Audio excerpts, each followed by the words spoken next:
Hello, I'm Rachel Gordon and welcome to Snapshots Live, our new webinar series at San Francisco Public Works. Here you'll find out about our programs and projects that really are examples of what's great in San Francisco and how we can make the city better for all of us. Today, we're going to be talking about the Animal Care and Control Facility. We're going to be talking to the project manager and the executive director. We're going to be finding out what's going on behind the scenes to really get this project built.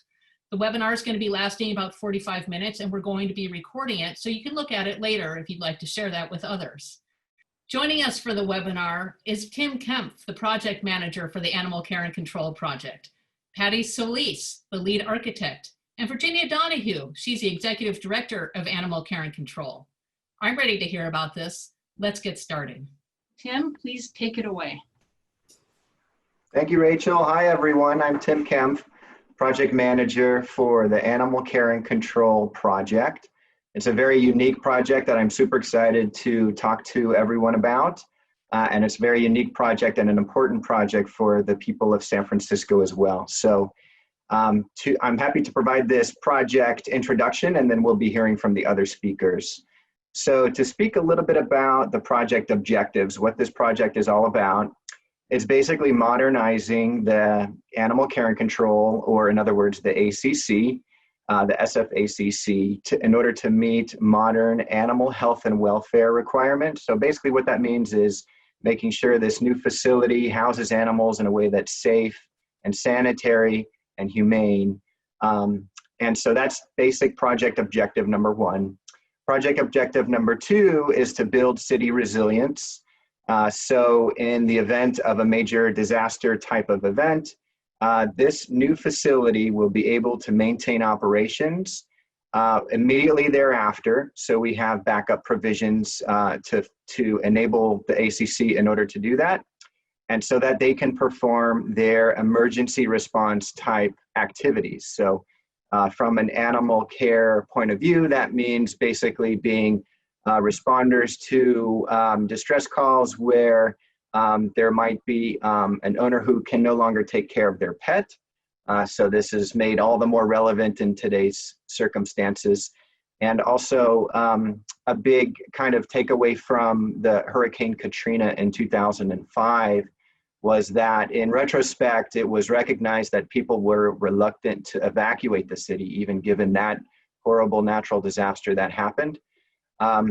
For fear of their pets not being able to be properly taken care of. So the emergency response of a facility and an operation and department such as ACC will be able to maintain those emergency response type emergent calls right after the event of the disaster. And so this is just to orient everyone where we are in the city. This is basically the northern edge of the Mission District. What you see shaded in orange is the site of the new ACC facility. It's at 1419 Bryant Street at the corner of Bryant and Alameda Street, immediately adjacent across the 101 freeway from the Costco.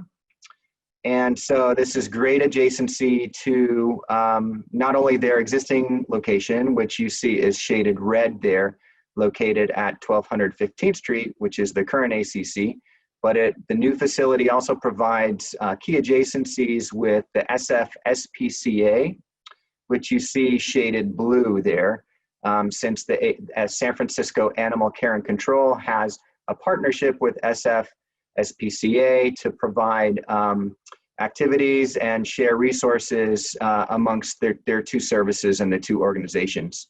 And we'll hear from Virginia in a little bit about how they differ as well. So I'd like to talk about project objective number three. And this is where this project is so unique, brings such a unique challenge and opportunity to the table for the city of San Francisco. It's restoring and preserving a historic landmark. So this building, this is a historic photo, which will look very identical to if you were standing on Bryant Street looking northeast towards the facility today. It was built in 1893, and it is today a contributing resource to the Showplace Square Historic District, which is a collection of brick factories and warehouses that were built around that time in the late 19th century. So again, this one was built in 1893. And it served as the original powerhouse for San Francisco's first electric streetcar that was operated by the Market Street Railway Company. So that was the first electric streetcar in town that ran electric streetcars up and down Market Street. That was the extent of their public transit back in that day.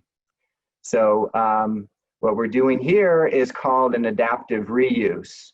And so we'll hear in a little bit again from Patty Solis about what that exactly means. But basically, for the ACC project, we're building a new building inside of this old building. And that was as a result of the historic preservation requirements that were required for this facility. Obviously, for historic preservation, we had to maintain all of the exterior building elements. In other words, all of the walls, the windows, the doors, and even the roof profile had to be maintained to maintain its historic integrity. So here's a shot of what the facility looked like on the inside as a coal-fired powerhouse. So you see the turbines inside, state-of-the-art, circa 1893 technology to create energy and power them through electrical lines that exited the facility and power the electric streetcars up and down Market Street. So how did we come about this? How did we end up with building a new ACC inside of an old powerhouse? It was through the series of 2014, circa 2014, 2015, in site selection, among opportunities that were studied, among one other site that was potentially available, not quite available, and maybe a little too expensive for acquisition, as option one. Option two being renovate the existing ACC, and of course, we would have to relocate the ACC temporarily into a temporary facility, which would be quite a challenging and expensive endeavor, and we'll understand why after Patty describes what all entails building an animal care shelter. Or option three, and which is the one that we ended up with, and it was basically a product of fortuitous timing, which aligned with the vacation of the SFMTA overhead lines maintenance group, which is the photo that you see here. This is the overhead lines maintenance group's fleet vehicles parked inside the facility immediately prior to construction. And so upon them moving out, that created the opportunity for ACC to have a site to build on and take care of that project constraint that led to not too many good options for the new facility. And so it also provided an opportunity for what we arranged for, the project delivery structure for the project, which was essentially what we ended up with as a combination of project number one, which actually preceded the ACC. So that was the renovation of the new facility that the SFMTA end user had to relocate out of the new ACC facility to get into. So we first built that warehouse renovation that made it available for SFMTA to vacate and move out.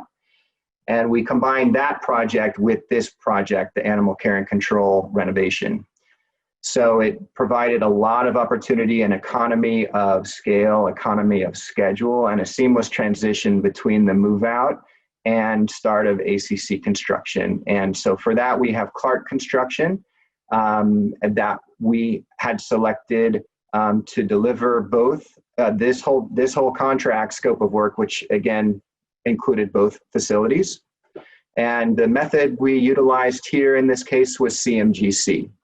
So upon site selection, we started schematic design in 2016 and concluded design in 2018, and then started bidding trade packages thereafter, at which point we started construction in May of 2019. And we are currently on target to complete construction at the end of this calendar year with move-in in the spring of 2021, very next year, spring of 2021. So with that, I would like to turn it over to Virginia Donohue, Executive Director of the SFACC. Hello, Virginia. Thanks, Tim. So San Francisco Animal Care and Control is responsible for all wild and domestic animals in the city. You could see from the previous slide how many different types of animals we deal with all the time. We're the only municipal agency that deals with animals. We are responsible for enforcing animal welfare and animal control laws. We work a lot in wildlife protection, cruelty and neglect investigations, disaster relief, both here and with our counties in the area. We do a lot of emergency care. We are the only place to go in the city if you've lost your animal. We also do adoption and public education. So we were founded in 1989. We take in about 10,000 animals a year. We have a 93% save rate for dogs and cats, which is phenomenal for an open admission public shelter. So there are other shelters in town. And so what's the difference between all of them and us? So first of all, we're government, they're private. We are the only open admission shelter in the area. There are, we're the only open admission shelter in the area, which means that we take all animals, any condition, any time. The other shelters are all limited admission. That means they have a specific group of animals they are trying to serve. But between all of us, no adoptable animal is ever euthanized in the city anymore. So we're often confused with our biggest partner and neighbor across the street, the San Francisco SPCA. Again, we're the government, they're a nonprofit. They're, as you can see from the numbers on the screen, they're much, much bigger than us in terms of money and in terms of personnel. However, we take all species and they only take dogs and cats. We are also, I want to reiterate, the only place where you can look for your lost animal. So there is a lot of confusion in the city where people think that if they lost their dog, they should go next door, but actually you need to come to us. So these are some of the animals we work with every day. We've got wildlife, we've got barnyard animals that turn up occasionally, goats and pigs. We've got, you can see on the far left of your screen, you can see we've got a dog that's come in so matted that it goes right in for shaving. You can see all that hair coming off the animal. And then you see some of the wildlife that gets itself stuck in precarious positions. So here we have a pretty common occurrence. We have a raccoon who is stuck in some PG&E equipment. The officers tried to get the raccoon out, but he was having none of it. So one of our veterinarians went out into the field, sedated the raccoon, and there you can see the raccoon fast asleep and ready to go back to the wild after we wake him up. An animal that you've heard a lot about in the last couple of years has been a coyote. We see a lot more coyotes in town than we used to. They've been, they've made a comeback in 2015. On the upper left, you can see one who's gotten himself stuck by the Yerba Buena ice rink. There's a picture of a typical public meeting where we're getting out and with our partners in Rec and Park, doing a lot of education about coyotes. And usually you stay away from the coyote and the coyote will stay away from you. And then in the lower right, that's a coyote, was an adolescent who wandered into a dry cleaner, and it was really, well, it was kind of funny, but actually they brought back to the shelter, did an exam, the coyote was fine, just got seriously confused and messed up in the city. That coyote, incidentally, is not sedated. When coyotes are frightened, they freeze. So in the field, we're usually, if they're frightened and if they're sort of cornered, we're usually able to just drop a blanket or towel over them and bring them in for care and then release them back to the wild. So this is Lieutenant Sadler and Aniki. Aniki was a dog who was being abused by its owner. We found out about the abuse because a building manager could see on his footage that that the owner was abusing the dog. So we were able to go in, rescue the dog, and now you can see Aniki, bottom right corner, living happily ever after with a bunch of other Shiba Inus. So in terms of resiliency and emergency response, in the last few years, we've done a lot of response with our fellow counties in response to the wildfires. So you can see an officer out in the field leaving water for some pets who had to be left behind. The middle slide actually shows the reunion of a victim of the Kempf fire who got separated from his pets, and we ended up with one of his dogs, and we were able to find him, and he was able to find us, so they were reunited. So you've seen the typical work we do on a regular basis. Now, right now we're operating out of a warehouse that was built in 1933, sorry, and was renovated for our use in 1989. As I explain it, we've got a building that works against us rather than for us.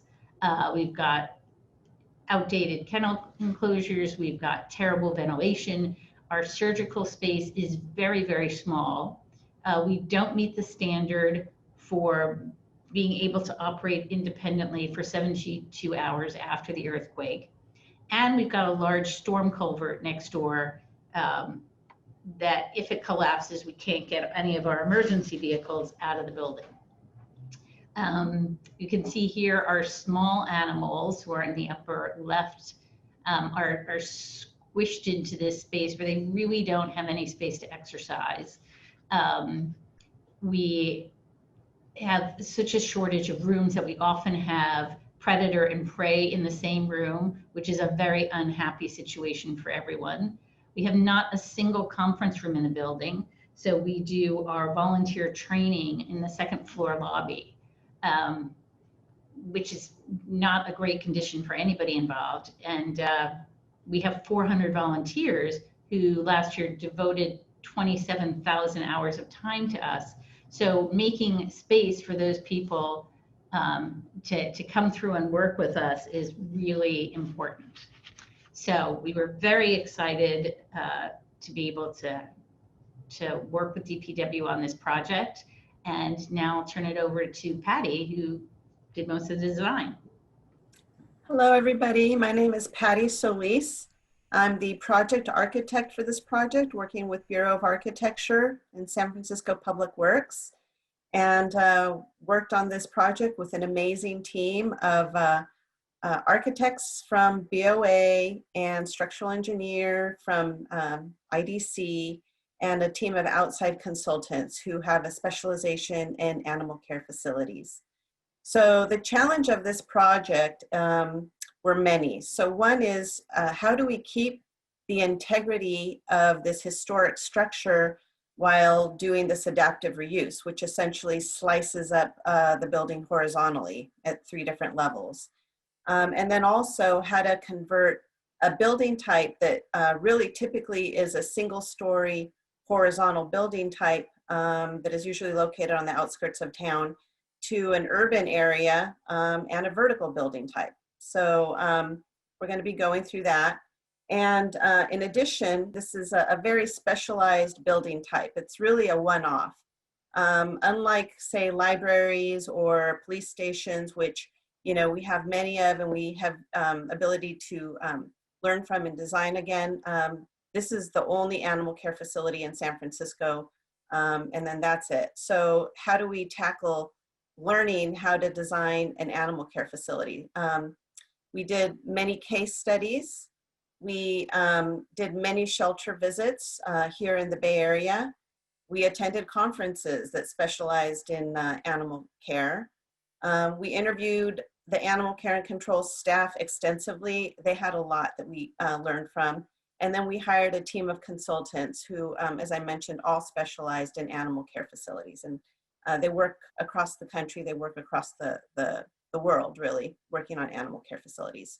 So this is the first floor plan. And what you see here is, again, we're trying to maintain the integrity of the historic shell. And then we're also trying to address the programmatic needs. As Virginia was saying, a really important component is the separation of predator and prey. So what you see here in all the blue areas are the dog kennel rooms. The dog kennel rooms were located on the first floor because there's extensive wash down involved, and at the center of the kennels are these trench drains, and really those can only go at grade. So that kind of dictated the first step, which is locate the dogs downstairs at grade. And then we also had to separate the building into two halves. So Virginia's slide showed one lobby, which is far from ideal. So really what you need to have for this kind of facility are two separate lobbies. So on the right, you see an intake lobby, and that is a little bit more of a stressful area. That's where dogs or animals are surrendered.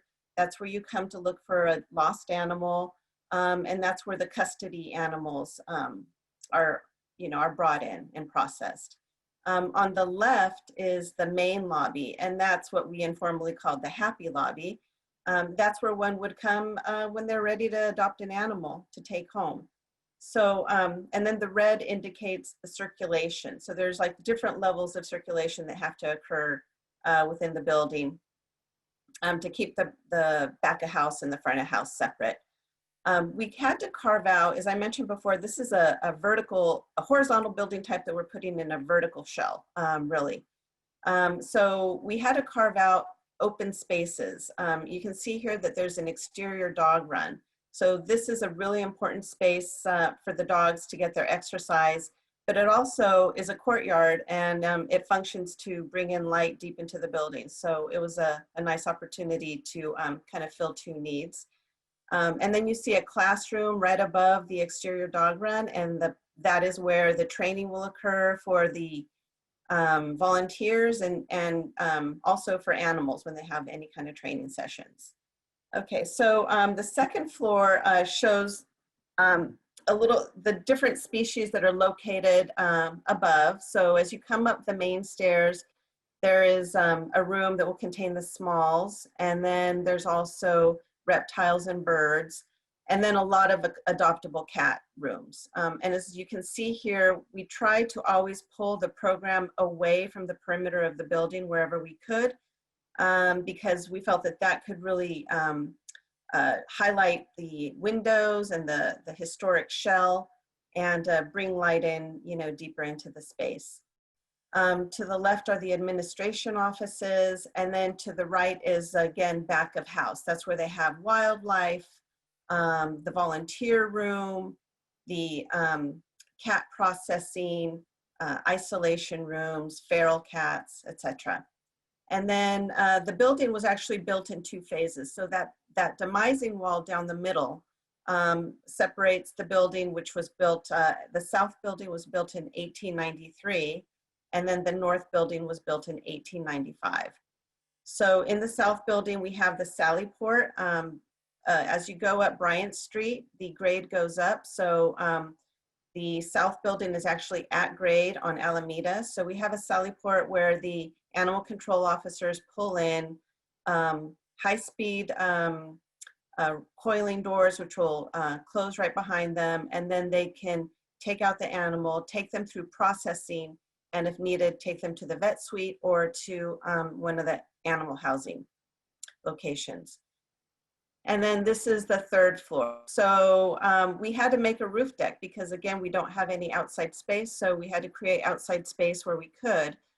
And then here you see these two green areas. There's a secondary dog run upstairs, and that can be divided into two separate zones.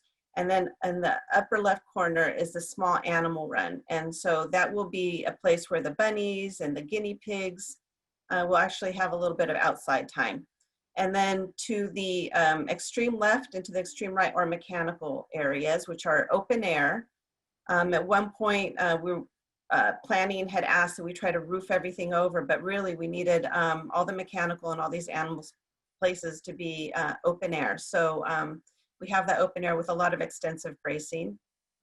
And what you see here is basically the building section perspective. And this building was really one that was designed quite a lot in section, meaning we really tried to find moments where you can capture the volume. I'm not sure if you remember the original photo of what the space looked like. It was really quite an amazing, beautiful historic volume that hadn't gone through any renovations at all. So it was very important to try to create moments where you could really capture the essence of what that building originally felt like and have the structure revealed.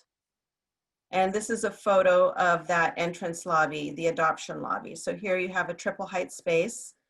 You see the main stair that goes up. And then on the lower left is the public art component that was done through the San Francisco Art Commission. And the artist was Fabiana Rodriguez, who is from the East Bay. And this is her first SFAC commission. And so this wall will receive these animal cutouts, which also will function to help orient people, like which species is on which floor. So on that green wall that you see on the picture to the right, there will be a large dog painting located there. And then the smalls, the cats, the birds, those are all on the wall indicating that they're upstairs. This is an image of that south building, the one built in 1893. And you can see it's really a beautiful, spectacular place. This shows the bridge crane, which is an original component of the building. And we really tried to keep it, but unfortunately it was a structural liability, so we had to take it out. And then here you see the construction in progress. There was a horizontal bracing that was placed right below the trusses. The original roof structure in the south building was kept. That was a value engineering decision. And there's this amazing light monitor that you see down the middle. But in addition to the bracing that you see right below the trusses, we also had to, or structural engineering also had to add another floor plate for horizontal diaphragm in order to deal with torsional irregularities between the north and the south building. So it was very tricky because it was important that this floor plate be located high enough to clear those arched windows, but low enough where you could get some decent head height below the bracing.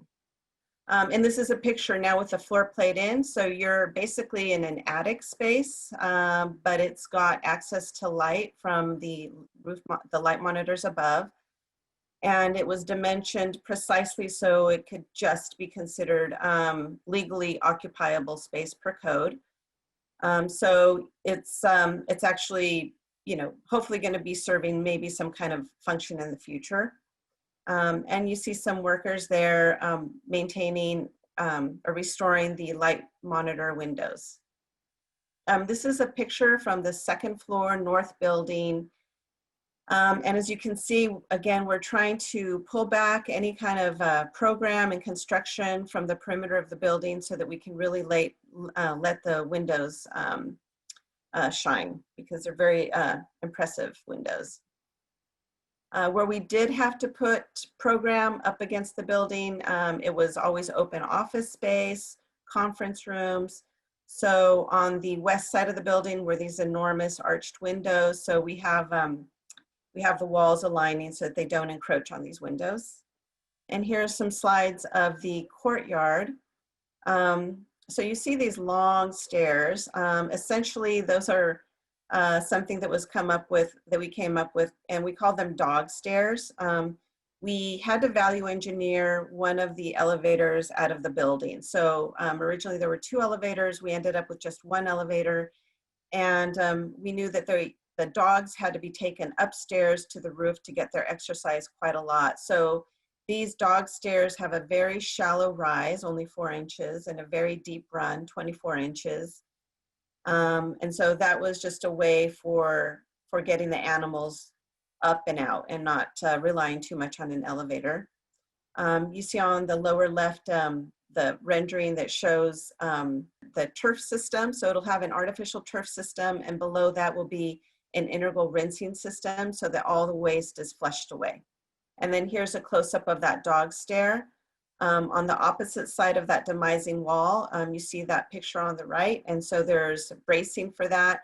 You can see the layers of history there in that paint. And after we saw what it looked like, we decided that we were going to omit painting that wall and just give it a clear coat in order to encapsulate and kind of get a read into what are the layers of history that this building has. And this is a picture up at the level 3 roof deck. You can see the dog run there that's under construction. And to the right, you can see all the bracing that is occurring in order to support the heavy masonry walls around the perimeter. And then this is an image of the south building, which is below grade. As I mentioned, the slope goes up. You can see that there are abundant water tanks. Again, this building has to be resilient and remain 72 hours off the grid. So all the domestic water goes through these tanks. And there's also a generator, which is in the parking lot. And you can also see some other special features, such as these cat condos, which are under construction and actually have a negative air plenum right behind them, so that all of the air that is inside that cat room gets exhausted directly out. And here we show some special features that were based on best practices and interviews with staff and what we've seen at other facilities. So Dutch door. So a lot of people bring their animals to work at ACC, or they just have animals that are housed there in their offices. So where we could, the doors have Dutch doors. And then on the right, what looks like a toilet fixture is actually called a flush fixture, and that is designed specifically for animal facilities to flush the waste away and hopefully reduce what Recology has to come and pick up, because currently there's just a lot of waste generated. You also see a hose reel there, 2 hose reels, and one of them ties to a special system called SMT, and that remotely has chemicals located, and it will pump through the building and dispense the correct proportion of chemicals for washing away and disinfecting. And here you can see just some images from last week, you know, the surreal conditions under which this project has continued to proceed. And under COVID-19, it has been a challenge figuring out how to put up sheetrock yet still maintain 6-foot distance and you know, just keep safe for everybody. So Clark has been doing a super great job, and we've only lost a few days in terms of our overall schedule. And again, this is an aerial image of our site. It's very close to the 101, and as you can see, it'll be very prominent from the freeway and hopefully give new life and visibility to animal care and control. Thank you very much. All right, thank you, Patty, Virginia, and Tim for giving us the rundown of the new animal care and control facility. My name is Ben Peterson. I'm on the Public Works Communications team, and I'm going to be facilitating the question and answer portion of today's webinar. Our first question is for Virginia, and it's from Marcy Camacho. Marcy's asking, when you say like smalls, in terms of small animals, what animals does that include? Okay, so small animals are rabbits, guinea pigs, rats, generally those guys. They live in cages, basically. Actually, bunnies are one of the fastest growing pets in the country right now. I would not have guessed that. Thank you. Our next question is for Tim. And you mentioned during your portion of the presentation the building's rich history and all of the background. Were there any regulatory hurdles or issues that came up during the construction process due to the historic nature of the building? Yeah, absolutely. That's a good question. And so it was a rigorous analysis of all of the preservation requirements that were levied on the project. This was a product of the environmental impacts analysis for entitlements and CEQA clearance. And so it was getting very, very close to the planning department to understand what it is that meant for this building, and then in turn what that meant to the project and the constraints. And so that kind of really set the stage for what Patty beautifully laid out here in what we're looking at in retrospect as an incredibly well-designed facility, just not only from an animal care point of view, but also working within the constraints of the historic envelope as well. So that was a thread that ran throughout the project for basically every day thereafter, including up until today, where you see those craftsmen taking painstaking care to renovate all of each and every window pane, sometimes in certain areas, to give it the care that it had not seen since maybe well over a century. So it was a really interesting process to see that through. But yeah, that was a very intensive period that really set the stage for all the rest of the phases thereafter. All right, definitely seems like there's a lot of moving parts to that workflow. Thank you for that answer, Tim. We have another question for Virginia. Has there ever been an animal that's been brought into Animal Care and Control's facility that really took you by surprise due to the breed of the animal or anything like that really sticks out and is memorable to this day? Well, let's see. We've had a run on goats, but we have had a goat, but we had a run on pigs over the past couple of years. And I think the best pig story was somebody called at 6 a.m. to say there's a pig running on Dolores Street. And Lieutenant Sadler was in that day, and she thought, probably not. And at 6:05 came another call, pig running down Dolores Street. She said, well, 2 pig calls, I better get out there. So she went out to Dolores Street. Sure enough, there is a pig running around. And as she got there, a Franciscan friar in full robes ran down the street and snared the pig. And so we got the pig back to ACC. The friar came to visit. I had no idea we had Franciscan friars in full robes. And in fact, when Ellie told me the story, as she's going on, I said, wait, do you mean a real friar or do you mean a sister of perpetual indulgence? And she was like, no, it's a real friar. So I think that's our funniest animal story. That sounds like an only in San Francisco tale, Virginia. It does, doesn't Exactly. it? Yeah, but we've had a couple of them, and they're never claimed. We never have somebody who says, yes, that was my pig. And we have kind of a follow-up to that question from Beth Rubenstein, who asks, do you ever work with the Marine Mammal Center or the San Francisco Zoo at all?